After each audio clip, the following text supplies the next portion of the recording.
Saw that it had been rumpled, he said in his great, big, gruff voice, "Somebody's been sleeping in my bed."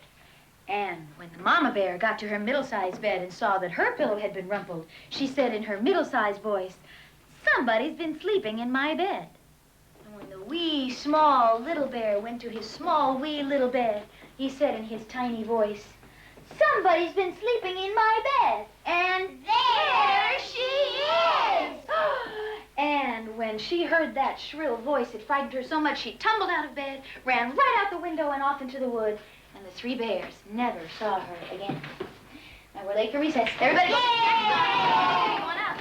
Get some roses in your cheeks. Okay, we can see that later. Have fun.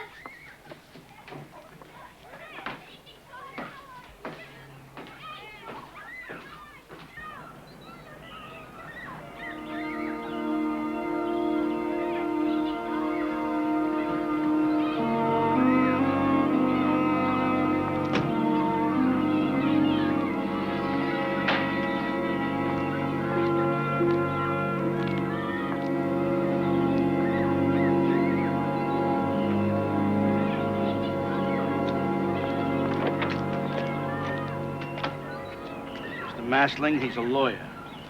I've come to see dear little Charles. After 3 years, what's the sudden interest in your grandchild? I'm a sick woman. Time is catching up with me. I don't want you to see him. After all, Mrs. Rayner, the court did award Dr. Rayner and his mother visitation rights. At my convenience. I'm just asking for a short visit. I think it's an unreasonable request after all this time. If we have to, we'll obtain a court order.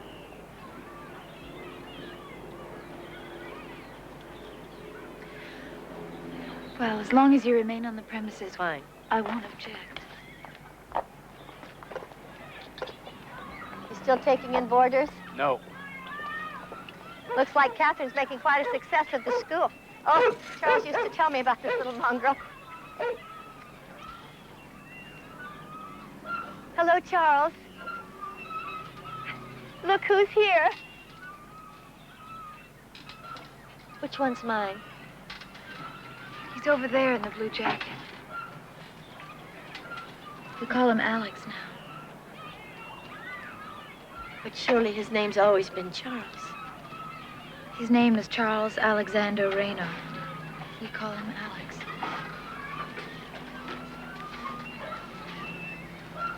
Alex,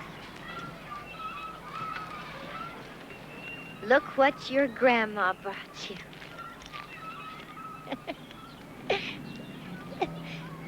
Come give Grandma a kiss. Is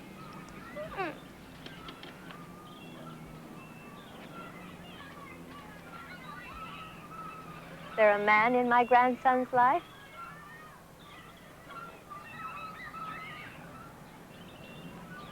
When you get to know me, you'll give me a big hug. Well, I feel much better.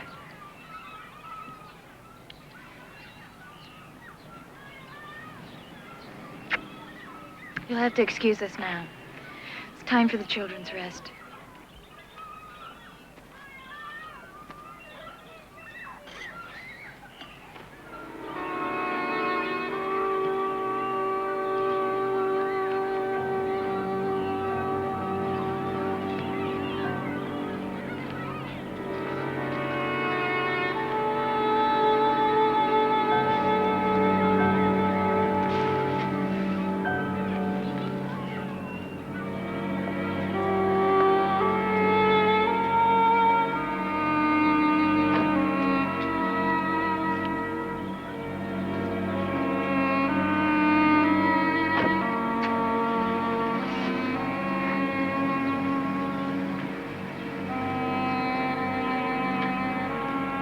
Why did she come here?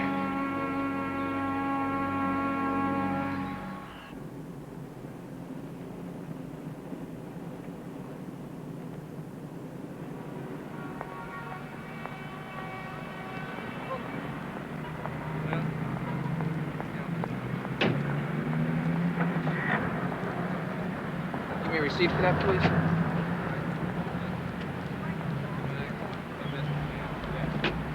There you go.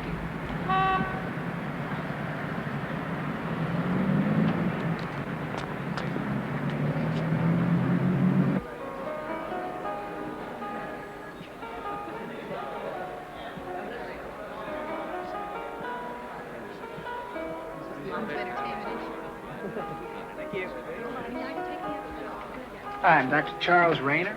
Yes, Dr. Rayner. If you would just sign in here, please. Welcome to the conference. Kurt? Thank you. I'll keep that. Just a bag, please. Your registration is right over there, sir. Thank you. Thank you. Hi, Dr. Charles Rayner. Hi, Dr. Rayner. Hi. That's for you. Thank you. And would you please sign our register? First session's tomorrow at 10, Dr. Rayner. I'll be there. Thank you.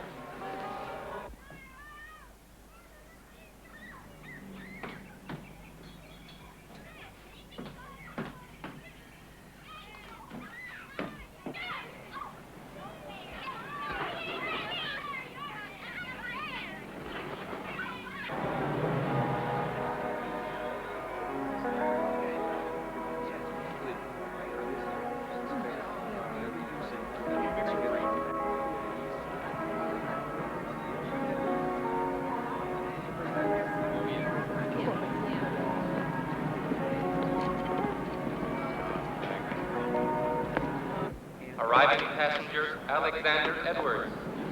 Please pick up a white courtesy phone.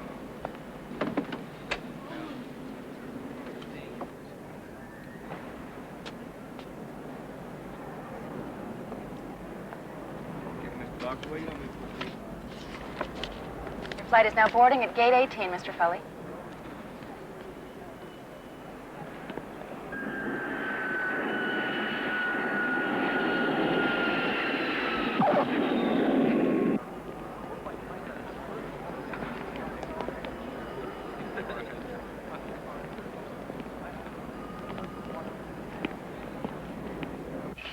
ready to say goodnight?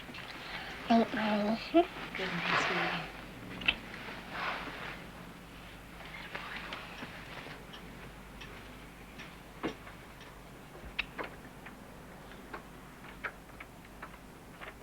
No, you lost my briefcase, and if you don't find it, my business here is Help over. us by just picking the bag which most closely looks like yours. That's gonna do a lot of good. A lot of good. It'll help us. We'll do the best we can. Thank you very much. Thank you.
What is it, Papa? I don't know. Could be the moon or a stray cat. Sometimes that gets him going. What's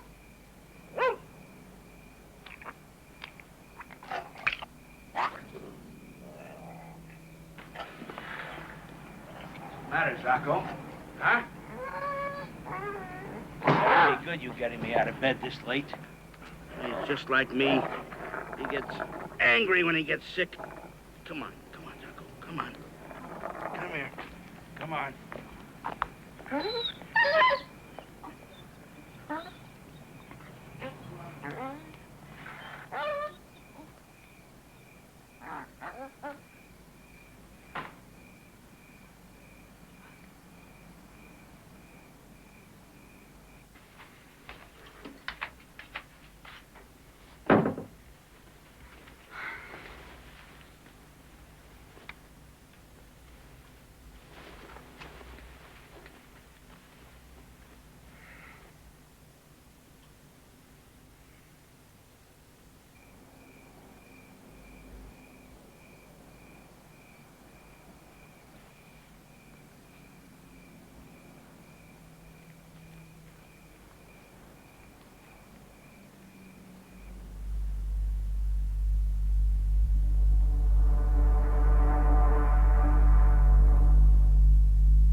It's okay.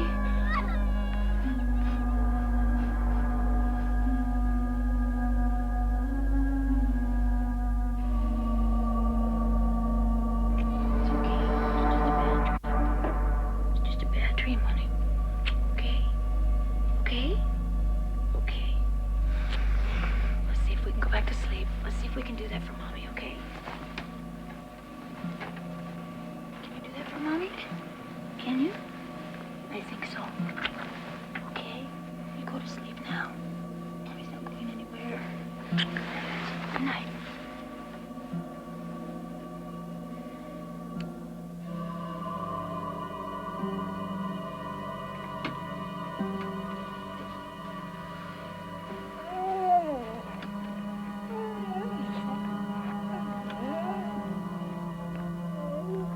Zaku?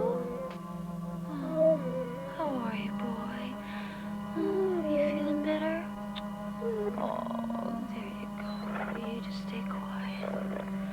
Settle down, okay?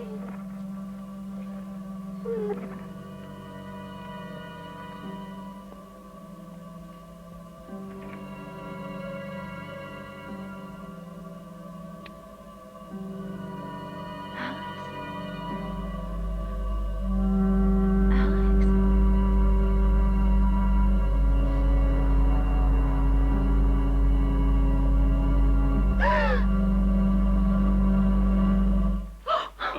Catherine.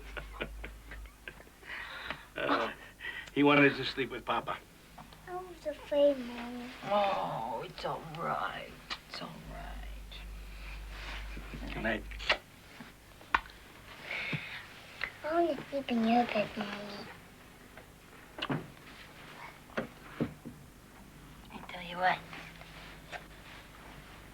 Why don't you sleep in your bed and I'll stay with you? How about that? Oh, sweet boy, come on.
Stinker, you scared me.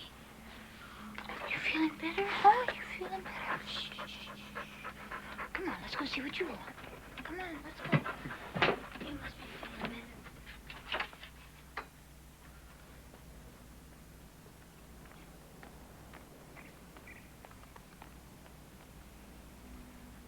Okay, just a moment.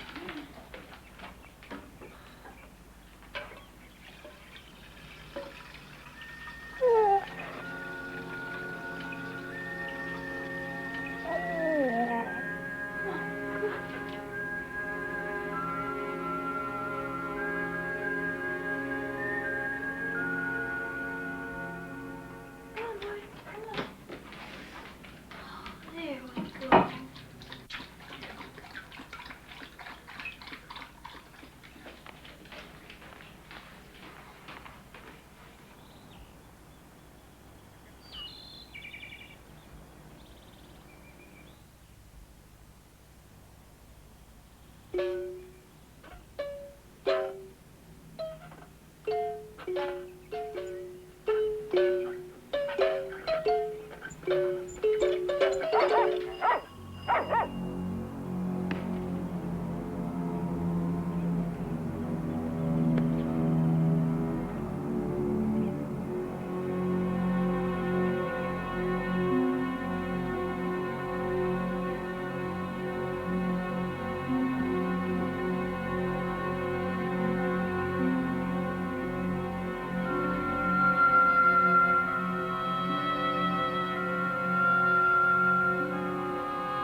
Mama? Not far, okay?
Hello? Like some information about your preschool. We're glad to help you. My name is Ed Court. Yes, Mr. Court? I'd like to know what age you take children. I have a 4-year-old. I'm sorry, I can't talk now. I was just leaving. Well, I'd like to see what you have to offer. I'm very near to you. Couldn't you just show me the school? No, I'm sorry. I have to go now. Damn! Mama! Mama! What happened? It's Charles. He called. He said he was near.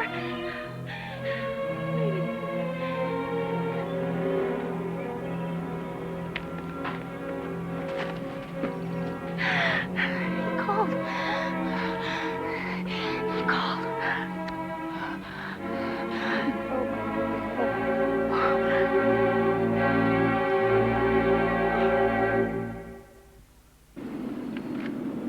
Your reservations for tomorrow. Yeah, I'd like to change that flight. I'd like the next available flight to Chicago, please. Attention all passengers. Flight 17 to Chicago O'Hare. Well, I can get you on our next flight, but you're going to have to hurry because it's leaving in 15 minutes. Good. Upgrading from a night flight to a day flight will also increase the cost of your ticket. I know. I know that. All right, that will be an additional $17. You're 17. Just your hand luggage, sir? I don't want to carry this on. I'd like to check it. Just a moment. I forgot something. I'll be right back.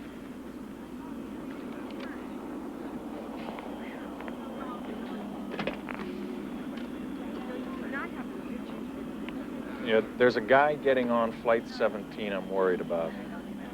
And he's got a piece of hand luggage that's making me very nervous.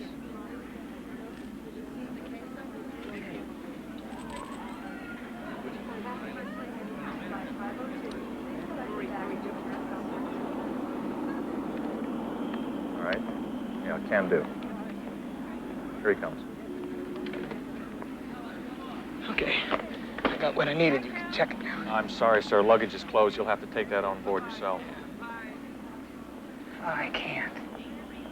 Mr. Foley, you're going to be late for your plane if you don't hurry. I don't want to carry it. I want to check it. Check it. I'm sorry, sir, but you are going to have to carry it on. Flight 17 to Chicago is in its final boarding stages at Gate 4. All passengers should be aboard the aircraft.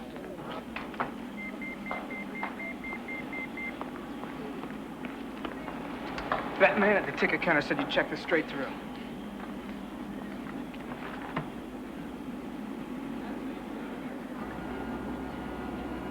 Rodriguez, please pick up the nearest white courtesy phone. I'm having trouble with this. What do you have in here? Just some tools, some money. I can't make it out, so you're gonna have to open it up so I can see it. We can't do that. I don't have the key. Mr. Foley, I'm Mr. Groth's airport security. I'm afraid we cannot allow your case aboard the aircraft until you've shown us the contents. Well, I just told her I don't have the key. I think you can open it. Last call for Flight 17 to Chicago. You're making me miss my plane, and you've got no right to do that. I've got to be on that plane. Fine. Then we'll open it with our own set of keys and inspect the contents, and we'll forward your bag on the next flight to Chicago. How will you do anything you want? We'll forward your bag. You haven't heard the last of this.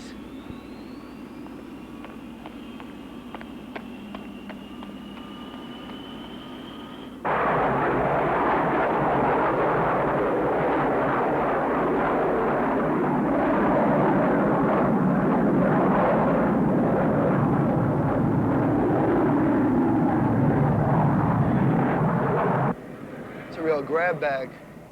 He could have been planning a hijacking. I better notify the FBI.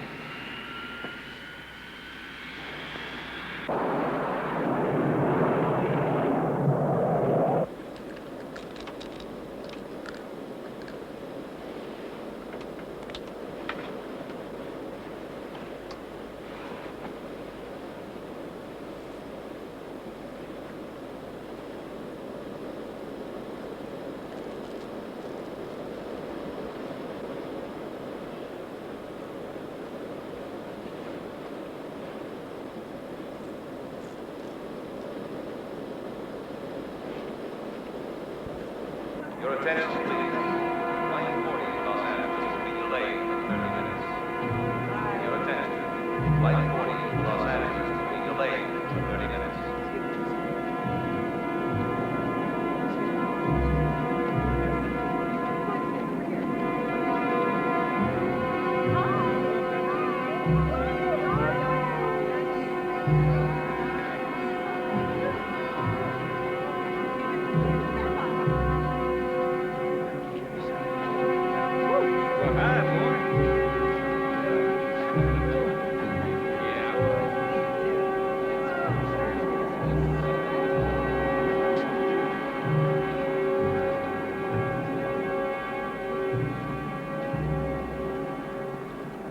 Excuse me, sir.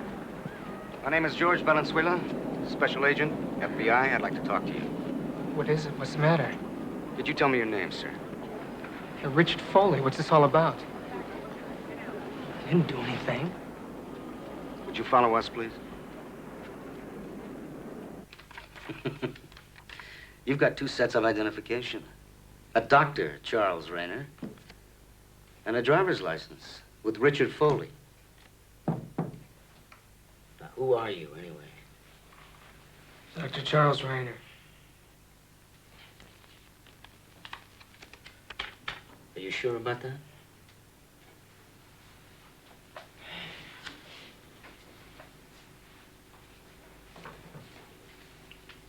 What's the disguise for?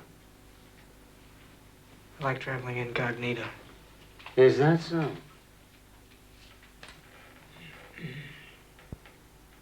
You mind if I take some of this clothing off? Oh, sure, go ahead.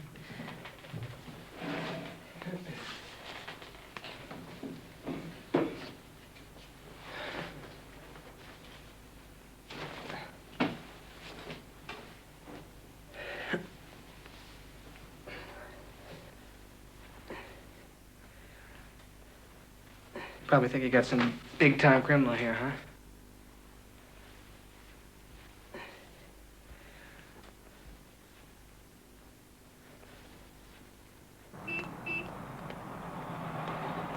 District Attorney's office, please hold.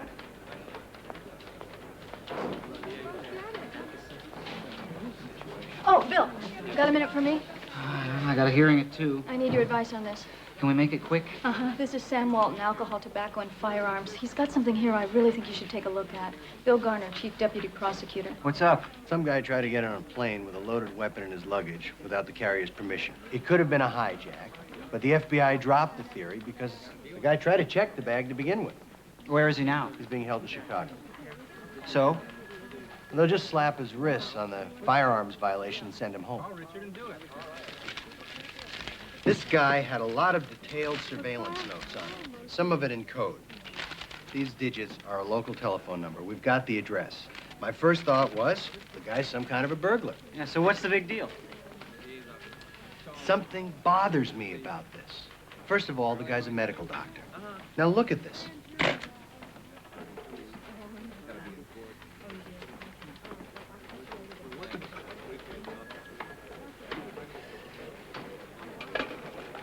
I mean, what in hell is a doctor doing with surveillance notes and all these burglar tools? That Bowie knife has been surgically sharpened on both sides. Nah, this guy's no burglar. He wants to hurt somebody. My God, it was him. I did see him.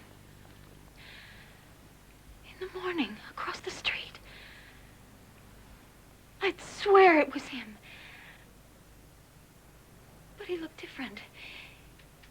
He looked heavier and with longer hair. He was wearing a cap pulled way down and a dark coat. But even the way he looked, I know it was Charles. Did anything else happen? The call. I got a call. It was later in the morning, though. The phone rang around 9 a.m. And it was Charles. I know it. I know it was him. I know it. I know his voice, even though he was trying to disguise it. And you say you haven't seen him in a long time? No. That's right. Well, why do you suppose he was here in that disguise? Well, when we were married, he was always doing things to frighten me. You think he might have come here to kill you? Oh, he better not try. No, no.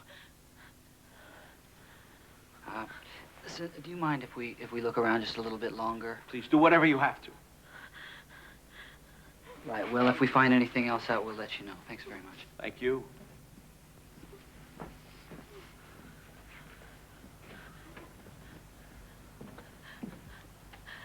What am I gonna do? Let's get the lab boys out here and see what they can find. I've got this gut feeling that if we don't get something, she's gonna get killed.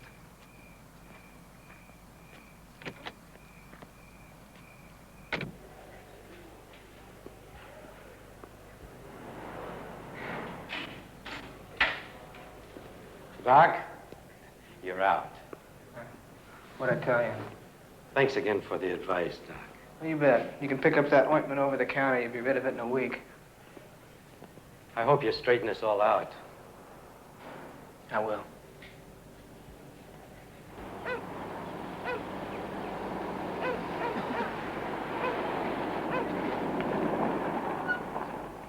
And you go on the other side. Clean up this here in front, all right? Riley. Well? Nothing so far. Well, keep at it. Their priest showed up an hour ago. Went through the entire school. Actually sprinkled holy water all over the place. Maybe you'll have better luck than we had. Well, we need all the help we can get.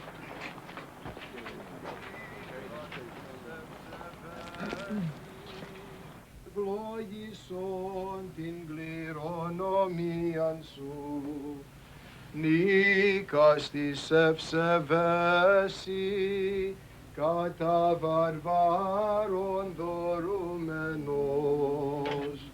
Kata varvaron dorumenos. I'm finished up over there, so... Okay. Yeah, you wrap that up for now and back. Maia mu voicese? Θα σε βοηθήσει.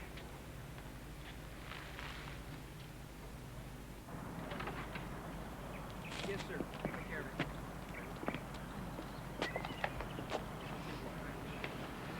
Thank you once again, Father. Hello. Mrs. Rayner, I need to talk to you. Please come in, Mr. Garner.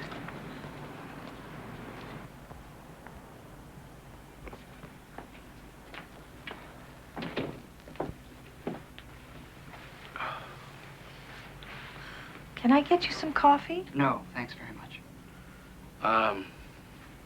Well, if you need something, we'll be in the kitchen.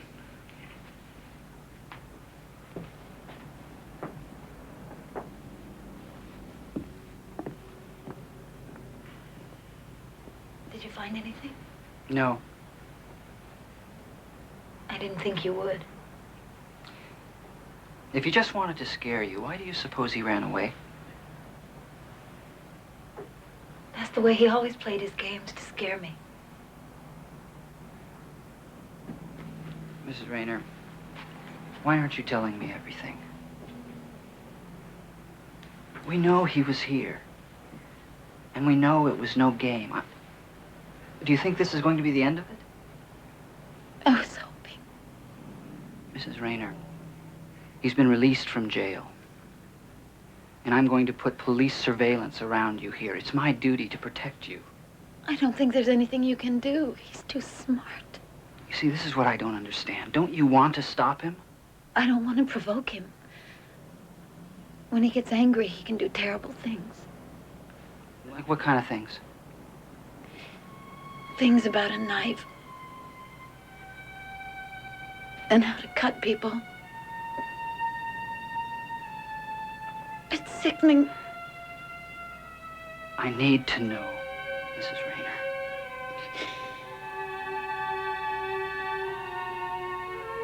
After he cut them, he would put safety pins in their eyes and take them to the swamp and kill them with explosives. Explosives?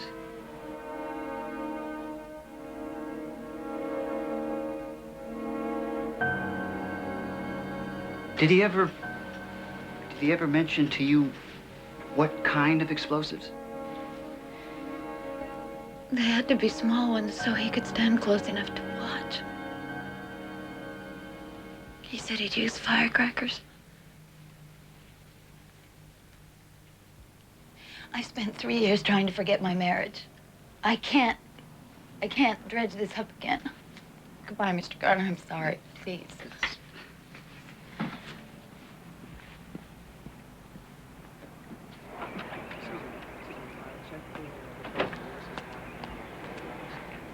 Johnson, over here, please. We've been over every inch of the place. There's no sign of anything. Well, go over it again, Riley.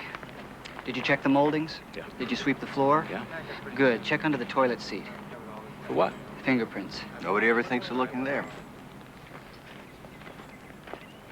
Excuse me. Johnson, you go back to the car. Okay, I got it. I can't believe she knew everything that was in that briefcase without ever seeing it. My instincts were right about this thing. We can't let this guy run around loose. Barbara, see if you can find some precedent to indict Dr. Charles Rayner. Look for anything on attempted murder, overt acts. How far you got to go to commit a crime? Right. Look, I've asked the U.S. Attorney's Office to keep you on the case. Fine. We're going to need federal assistance. So go to Boston. It's cold there. Yeah, I know it's cold there, but I want to know everything about Charles Rayner from the time he got to Boston. Go back at least 3 years. Good. And see if you can find Richard Foley. He's back there someplace. You got it?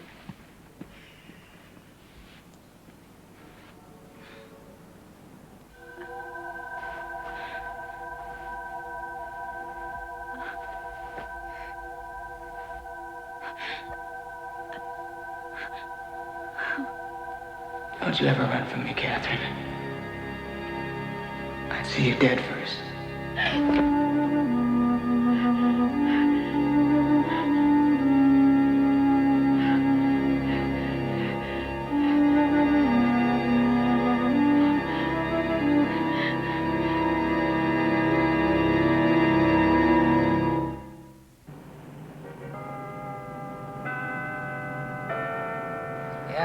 That's Richard Foley, all right. Can you tell me how you met him? It was over a year ago. Wants to know if I got a room to rent. Strange fella. Got a real funny look. Then he says, would I be willing to let him get his mail at my place? Said he'd pay $5 a month. He gave me some money to start. Only mail he ever got was a Social Security card and their driver's license. Thank you, Mr. Gillis. We may need your testimony at a later date.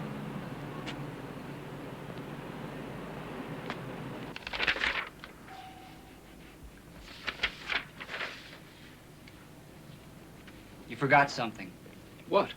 The dog vomit. You've got to be kidding. Did you get it? No.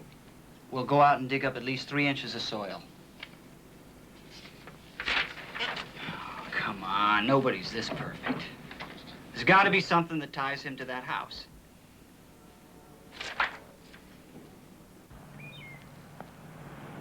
Has he been here long?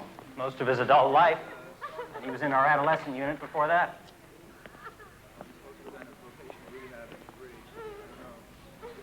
This is Richard Foley.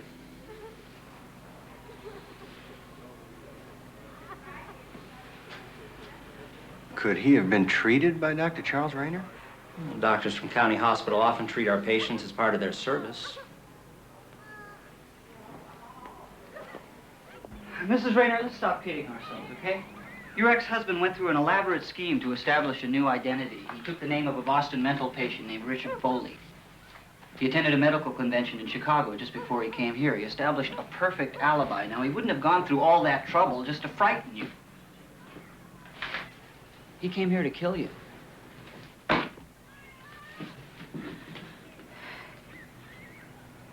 What do you want from me? You've made it abundantly clear how painful it is for you to recall the past. But please, I need the whole story of your marriage. I need any details you can give that will help me prosecute Charles Rayner.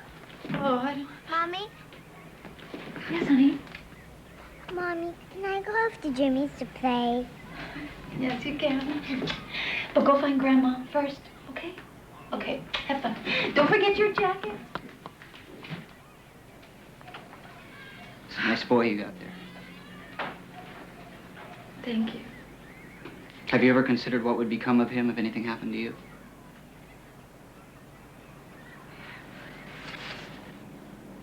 This is my private number.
Mr. Garner?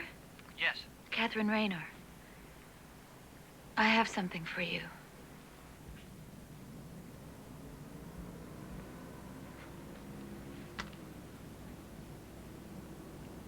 This guy is a monster. Well, maybe this will nail him. I found an old California case, 1948. A man told someone he was going to kill his wife. He went to her house with a loaded gun. The police were waiting when he got there. Now, the court ruled that once the intent to commit a murder is clearly shown, then the taking of a loaded gun to the place where the crime is to be committed may be sufficient for the jury to find the defendant guilty of attempted murder. And he had a gun in his briefcase. All right, okay. Okay, now, with this and with what we have in Boston, we have enough to push the feds to bring him back to Albuquerque on the gun charge, and then it's our turn. And we arrest him on a state charge of attempted murder.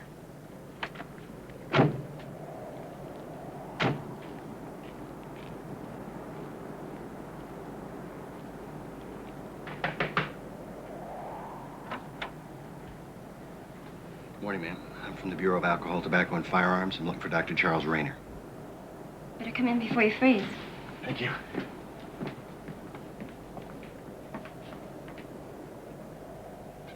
He's kind of busy right now. Is there something I can help you with? I'm his wife. I have a warrant for his arrest. Just 1 minute, please.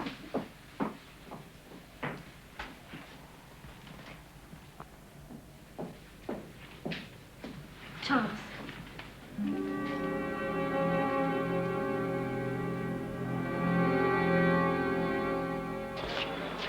Charles Rayner?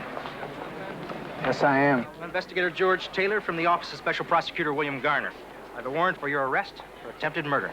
I'm Dr. Rayner's attorney, Edward Reichman. I've advised my client not to answer any questions. Please do not ask him any. I have no questions for the doctor.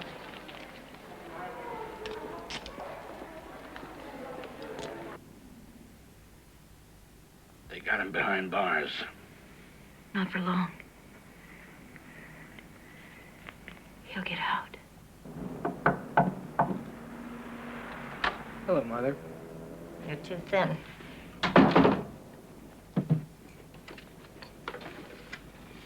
You're not taking care of yourself. You can't let her ruin your health. Should have just hired a local attorney. Somebody who knows how to handle the folks here.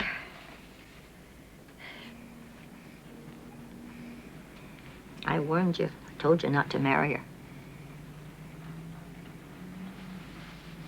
You weren't ready for marriage.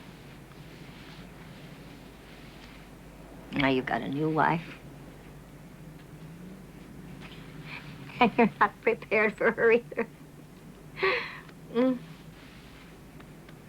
Mother,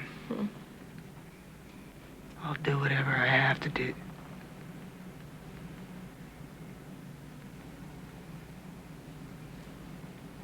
I've always planned to win.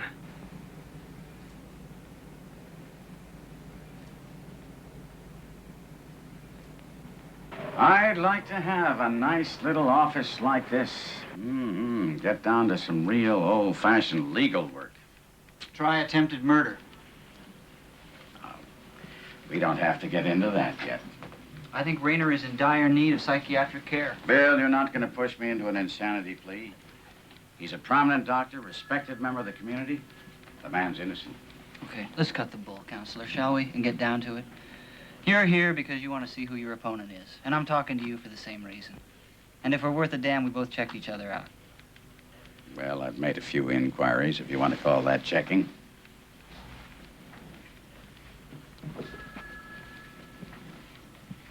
I think your guy is an animal. Dangerous as hell, so there's not going to be any plea agreement. You and I are going to court. Without establishing the presence of some implement of the intended crime, you are frankly wasting our very expensive time. You know what he had in that briefcase? Oh, I know what he had in that briefcase. But he never had the briefcase with him when he was capable of using the contents against Catherine Rayner. What do you mean he never had it? When he got to Albuquerque, apparently it was lost and he didn't get it back until the following morning. A few minutes, as I understand it, just before he boarded his flight. Check it out for yourself. Bill, if I were you, I'd rethink your case. Dismiss it before it goes any further. You don't want to go to court on this. See you later. All right? Reichman? Excuse me. What is it? Well, Reichman claims that Rayner never had the briefcase with him in Albuquerque. It was lost. If that's true, we have no case. I'll bet everything I own that he had it with him that night. Okay. How are we going to find out? You're completely relaxed. When this is over, I'll count to 3 and snap my fingers. And you'll be completely alert. She's under. Now talk slowly and stick to the briefcase. Nothing about the marriage. Repression is their safety mechanism. Go ahead. Catherine, open your eyes. Now, on the wall, there is a screen. And on that screen, you see everything that happened on the morning of December 6th.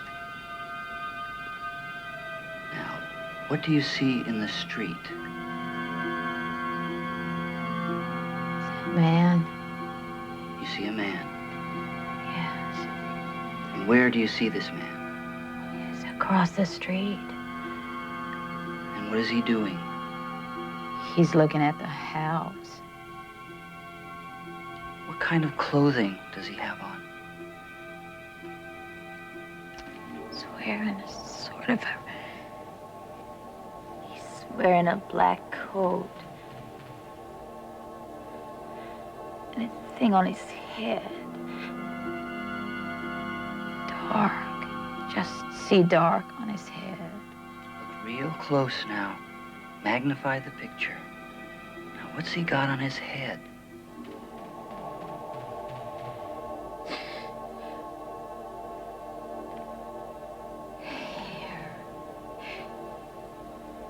Dark brown hair. Okay, that's very good, Catherine. Now, I want you to change the focus, just like if you had a camera. I want you to go down to the man's hand and make everything clear, very clear. What do you see?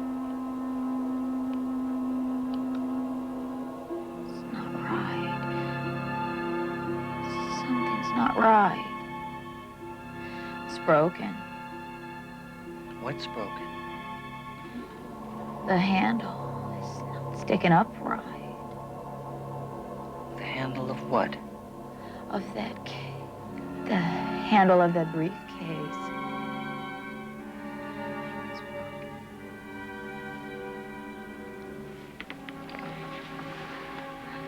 He did have it with him.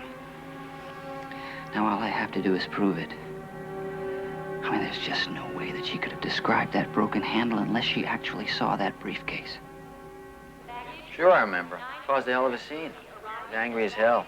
I helped him fill out a claim for him. You mean this? Yeah, that's it. I remember that guy all right. He had on a wig and a fake mustache. Looks like he had 2 pair of clothes on, too. I remember him getting mad as hell. We're very interested in how that case was found. I checked on that.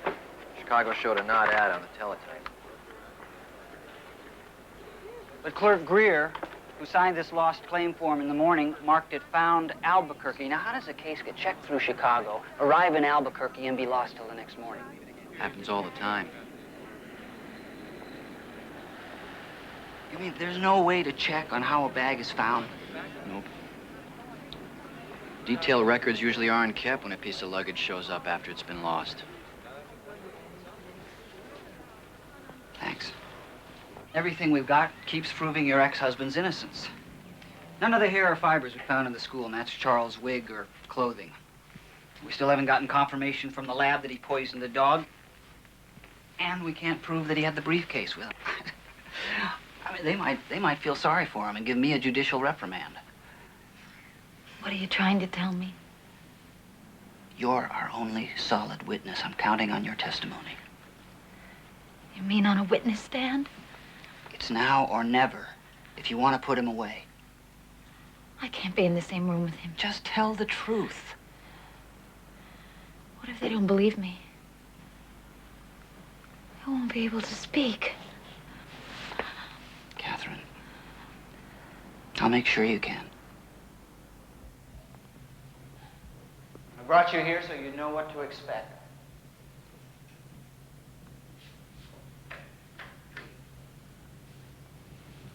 This is it.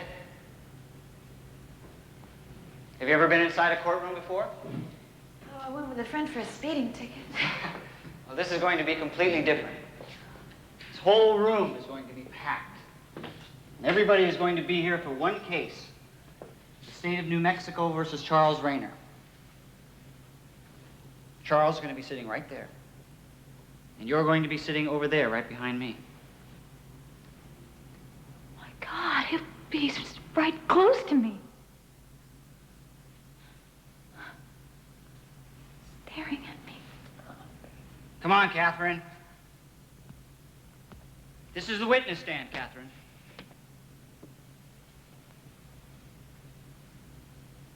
Now, when he's on the stand, he's going to be looking right at you, staring right through you, just like you said he would. And when you're on the stand, he's going to be doing the same thing, figuring you're not going to be able to take it. Don't break his stare. What if I can't? You can, and you will. Your eyes are going to meet his, and you're not going to look away. You're going to look right at him and show him that you're not afraid. The jury will watch you, and they'll watch Charles. Well, you'll fool them. He can fool everybody. He's been doing that for No, years. but you'll convince everybody. Just learn to read my face, Catherine. Just look at me, and you'll see how you're doing. Feel my confidence, my energy. This is your chance.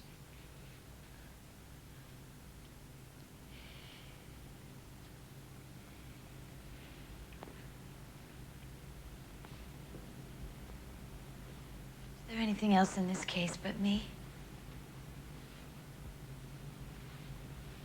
Are you relying only on me? No. We have something else now. We have a match on both the drugs. The capsule that was found at the school and where the dog got sick. It's something. But you're still our case. Charles will be sitting right there. And you're gonna stand up to him. And put him where he belongs.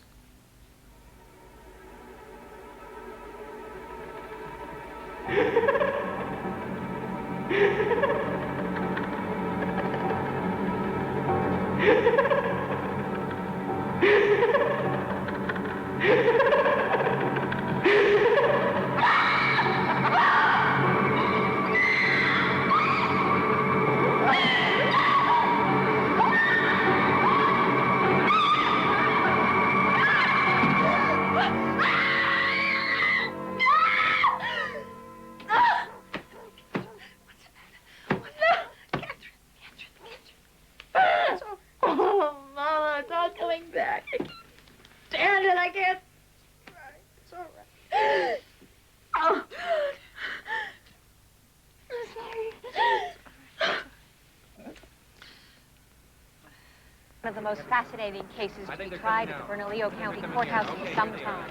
Renowned attorney Edward Reichman is representing the defendant, Dr. Charles Rayner. They're expected to arrive at any moment. Mr. Reichman? Yes. Mr. Reichman, excuse me. Mr. Reichman, get a question, please. Doctor, will you be taking the stand? No questions. Dr. Rayner, have you tried to contact your wife personally? Mrs. Rayner, any thoughts? Mr. Reichman, do you know how long this trial will last? Right now we have Mrs. Rayner is coming. Can we get a picture of you, please? Mr. Garner, the indictment on the intent to kill suggests a real uphill battle. Can you comment? You know I can't comment on any of that stuff before the trial is over, or at least in progress. Mrs. Rayner, has your... Mr. Reichman. Oh, I feel great about it. I look forward to it. Do you have any idea how long this trial will take? Garner, please. What about your trial? Good morning, Catherine. Come on. Get a hold of yourself. Okay? I'm okay. Ms. Rayner, one more question, please. One more question, please. What do you feel about Charles having his new wife here, please? Charlotte, I don't want you in that courtroom. He wants me there. No, I don't care what he wants. If you want your son to be a free man, you'll listen to me. You will create the wrong image. I'm his mother. Isn't that important? Not in there. We want him to appear confident and independent. He's not a child.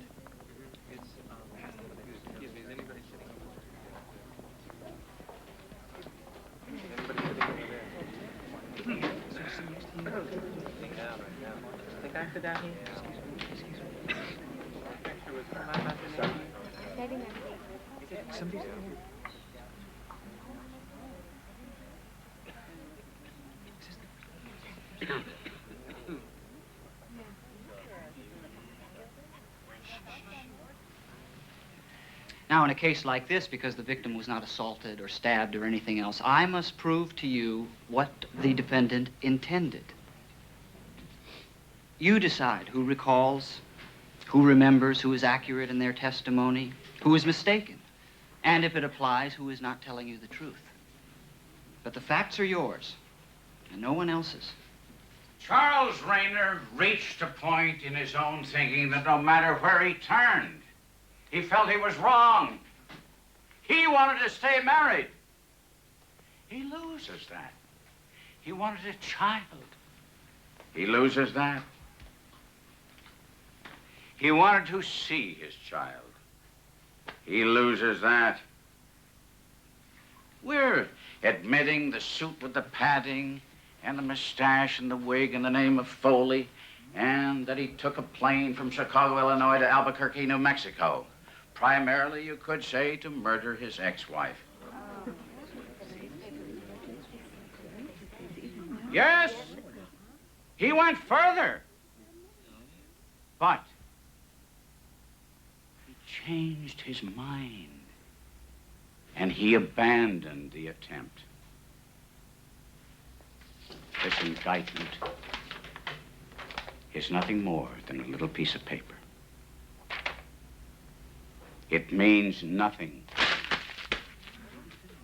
Ladies and gentlemen, the truth in this case is that Charles Rayner is not guilty.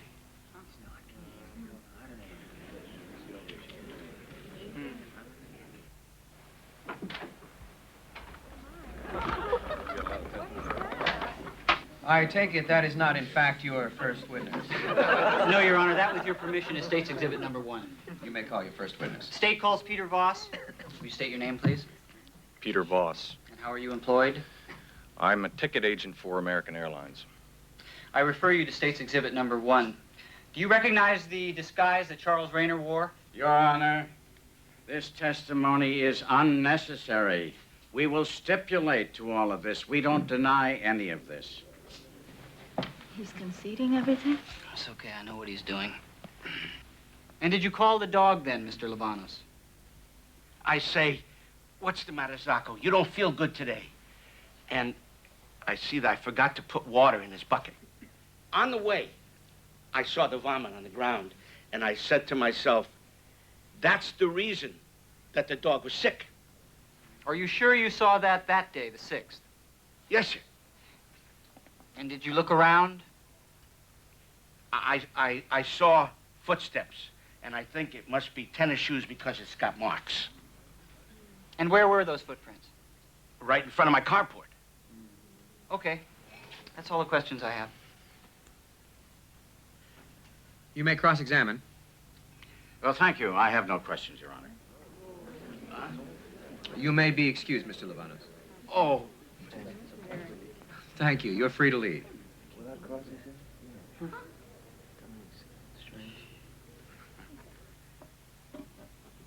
Did you ever examine any trash sweepings? Yes, I did. And did you find any capsules in the sweepings? Yes, sir. I located a capsule. And what did you do with the capsule? I retained it until I turned the vomitus over to the laboratory doctor, and when I turned the vomitus over to him, I also gave him the capsule. Ladies and gentlemen, considering the late hour, we'll stand in recess at this time. We'll start tomorrow at 10:30. Mr. Garner, who will your witness be at this time? I'll call Catherine Rayner, Your Honor.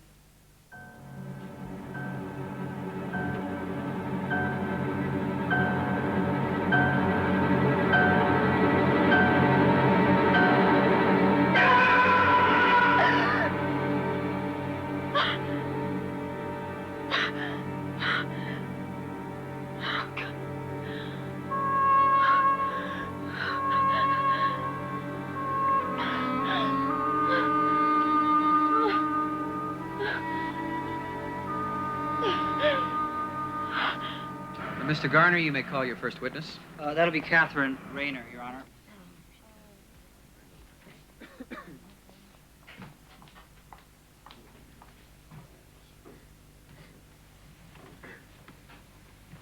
Would you tell us your name, please? Catherine Rayner. Mrs. Rayner, you're going to have to keep your voice up. I'm sorry, Your Honor.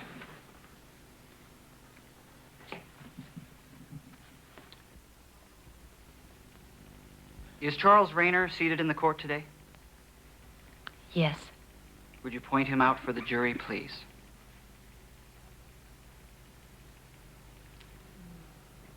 Let the record show that she is pointing to Dr. Charles Rayner, the defendant. The record may so reflect. During the course of your marriage, did you become pregnant and have a child? Yes. Would you tell us, if you could, when the difficulties began in relation to your becoming pregnant and having the child? The difficulties began before I was pregnant. But they accelerated during the course of the marriage. Which, of course, includes the pregnancy and having my son. He became more distant and began treating me more like an object than a wife. More like a photographic object. And was there anything unusual about Charles' photography? It became more than a hobby. I don't think it would be wrong to say that it was an obsession. Objection. Witness is not an expert. Sustained. Did he ever take pictures of you? Yes.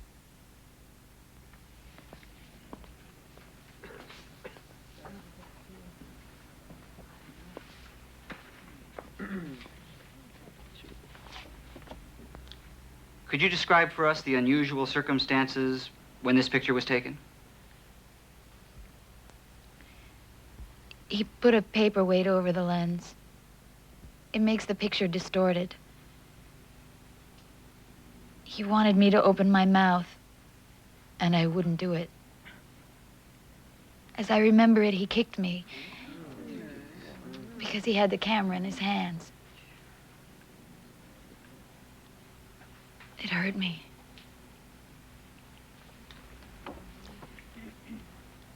And after the incident, what was Charles' reaction? He laughed.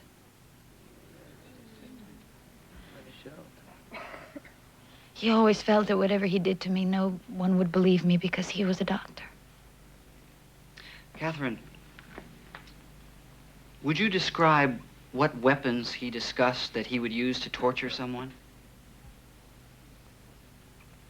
Yes, there was a knife that my husband had before our marriage. It was about this big. Sometimes he would say that he could de-gut a person, is the word he used, by pushing in like that and going up in one move.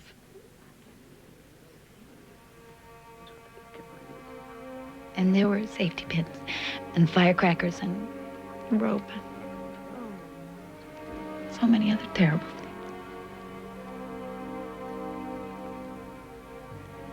Would you please relate the cat incident to us, please? We had a new kitten.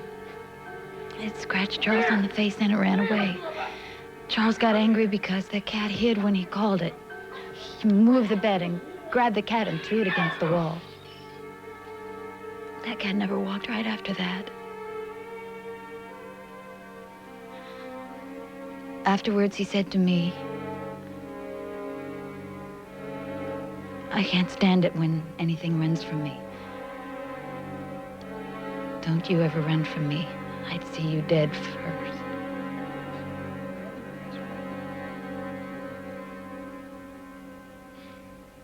I have no further questions, Your Honor.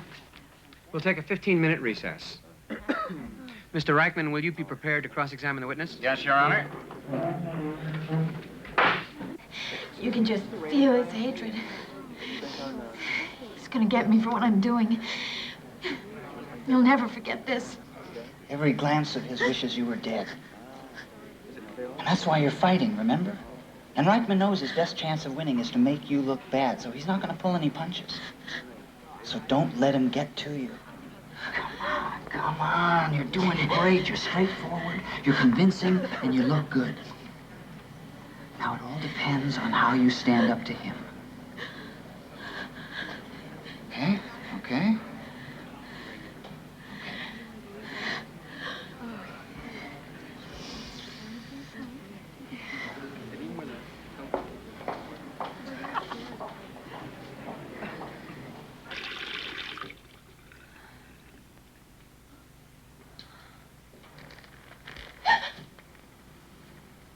You're in for a rude awakening. You're going to lose.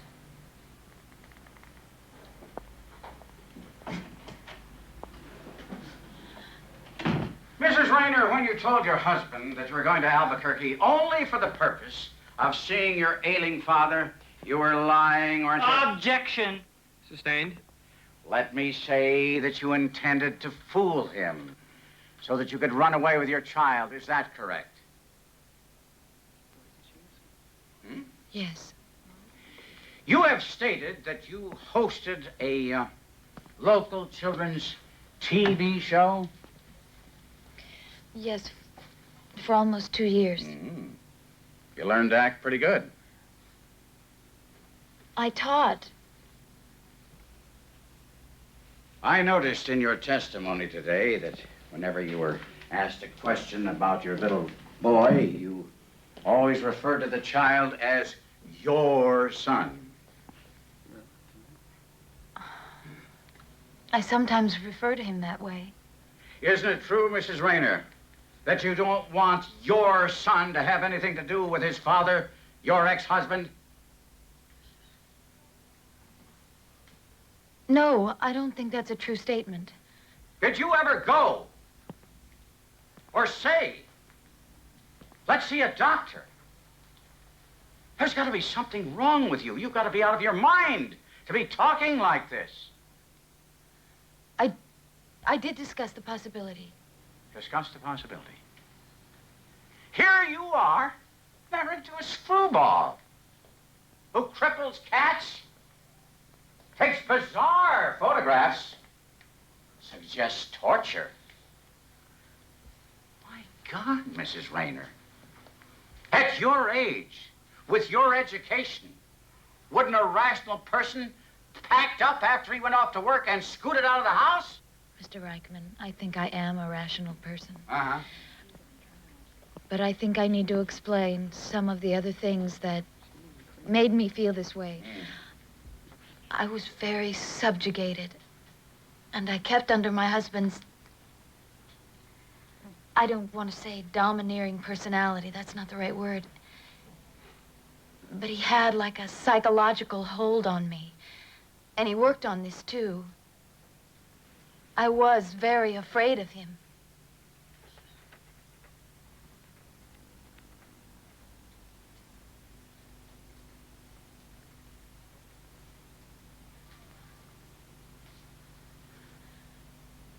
But he did this gradually so that I felt that if I had said that to somebody, they might think that I was making it up or that something was wrong with me. Because he's a doctor, right? And he's practicing, so who's going to believe me if I didn't have any proof? When you say that he had a psychological hold over you, what did he do? Did he hypnotize you or something? No, I don't mean that. I mean that that is one facet of his personality. He's very good at finding out what makes people tick and how to have a psychological hold on you. Very good at it. Mrs. Rayner, if all this is true as you say, tell us what difference it could have made to you, whether somebody else believed you or not, when it came to protecting your life or your child's life.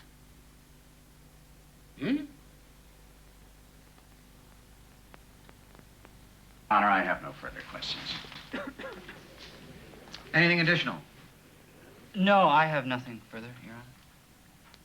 Dr. Rayner is dedicated to his profession. He was always ready to volunteer his services, day or night. He was a caring and sensitive physician. Would you tell the court and jury your name, please? Sally Rayner. And what is your relationship to Dr. Rayner? He's my husband. Do you have children by your first husband, Sally? Yes, I do. Would you tell the jury their names and ages, please? Mary Ann is 7. And Patricia's 5. Following your marriage, did Dr. Rayner adopt your daughters? Yes, he did. Whose idea was that? That was Charles' idea. Now, would you tell the jury what kind of father Charles has been to your daughters? Charles is a marvelous father. Mr. Bailiff, would you get the witness a glass of water, please? Charles is great with kids. You just take your time answering the questions, and if you get to the point where you want to recess, you just tell me, and I'll see that you get a rest. They literally worship the ground the man walks on. He does everything he can in his spare time to be with them and do things with all of us. After your marriage, did you notice any change in Charles' personality? He courted you, but how has he behaved towards you since that time? To be honest with you, I went through a very difficult divorce before. And Charles had been my Rock of Gibraltar. He's my entire life. Have you ever observed Charles fly into a rage? Never.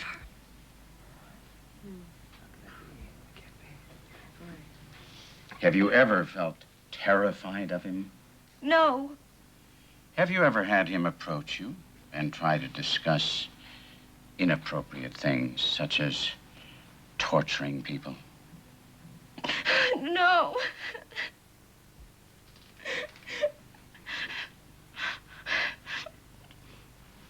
God, is she hurting us?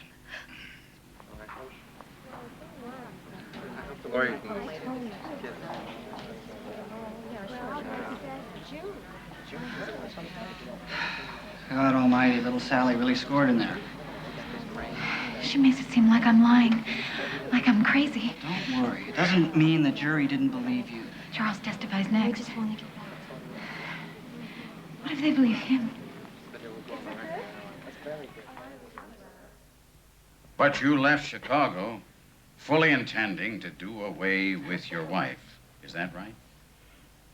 Yes. Can you tell the jury why you determined at that time to kill your wife, your ex-wife? I think I was on the verge of a nervous breakdown. About what? About my son. About how to handle the situation. Catherine was inflexible.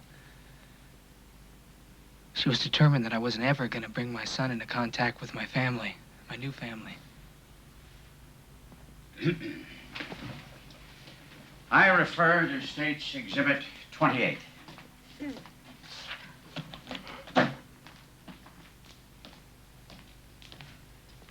What is this?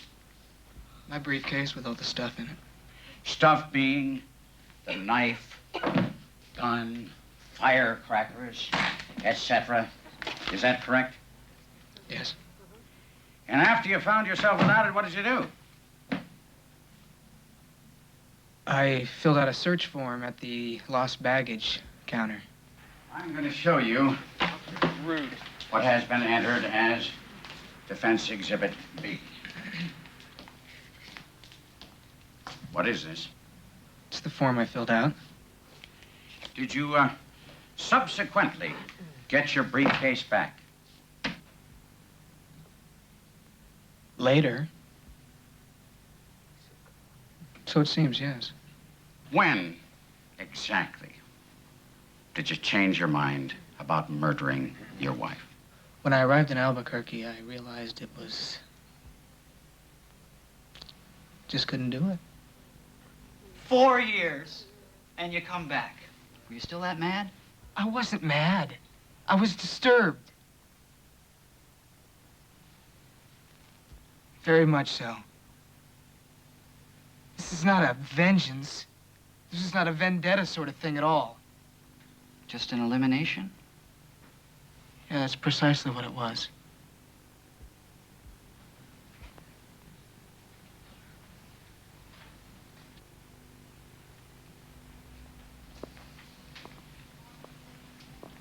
You were just going to eliminate her.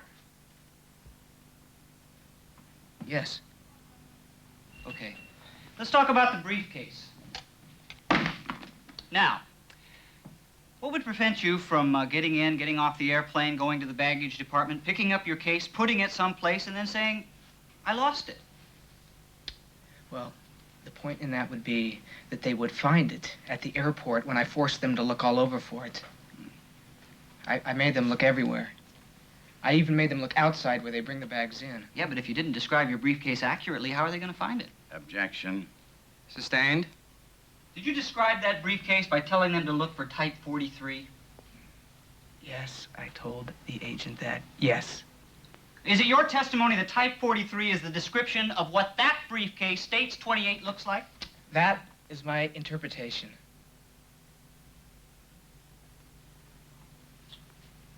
Well, there are probably, and you'd agree with me on this, 30 places that you could put a briefcase and claim it was lost in that airport alone. No, I would not agree to that. Well, there's a lot of counters closed up there at that time of night. Isn't it a fact that you never lost that briefcase at all? No, that is not a fact.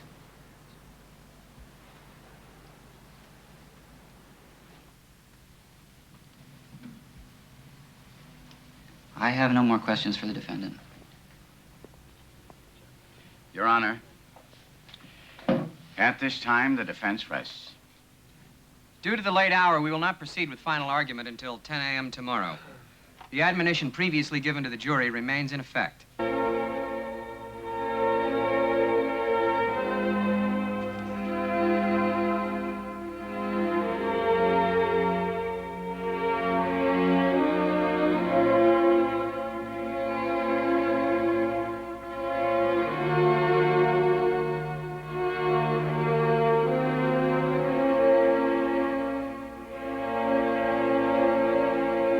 If a person thinks, I'm gonna kill him, and then they do the acts of preparation, they gather up the tools, they buy the gun, they make plans, they make reservations, that's preparation.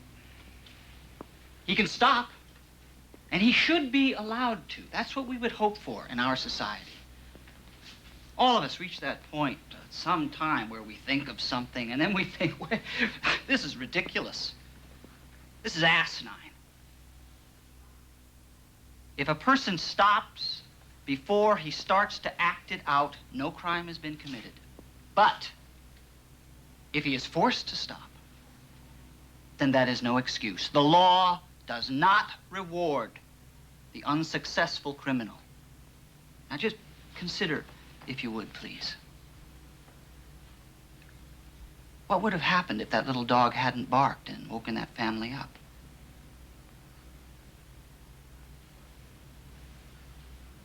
Each and every one of us, somewhere along the line, reaches a point of such utter helplessness and frustration that we are ready to tear our hair out and think of drastic steps.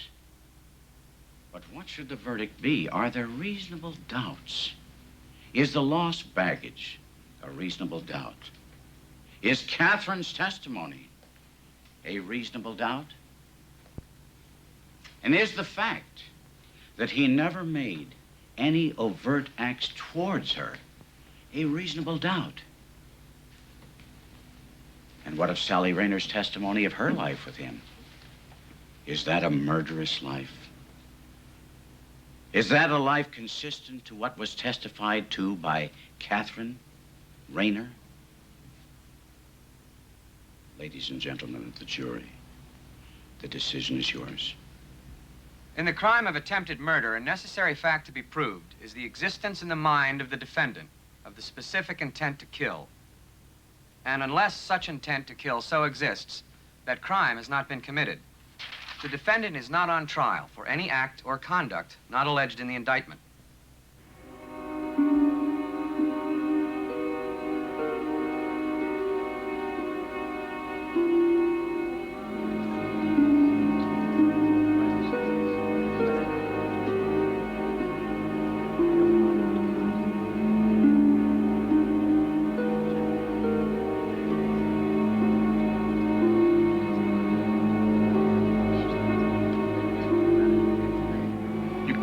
From me because you were afraid to face me.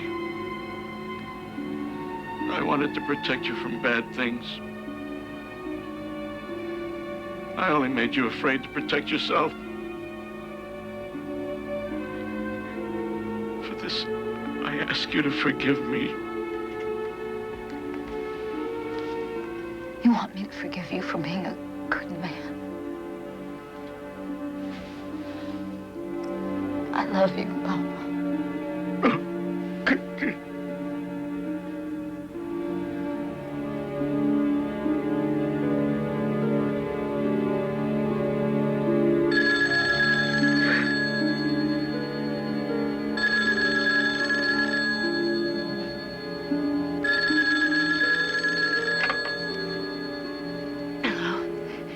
Catherine, the jury's come in. They've reached a verdict. You should be here. I'll be right down.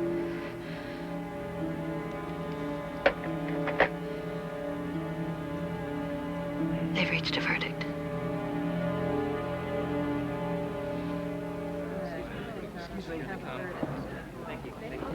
Excuse me, would you?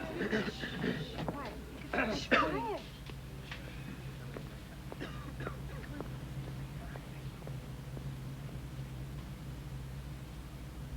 Mr. Jameson, you are the foreman of the jury? I am, sir. Has the jury arrived at a verdict? Yes, it has. Would you hand that verdict to the bailiff, please?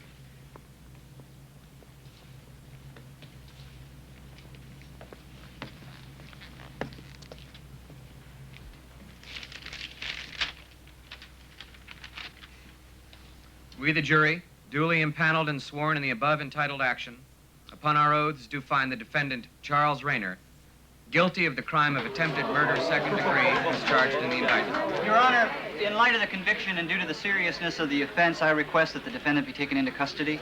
So ordered.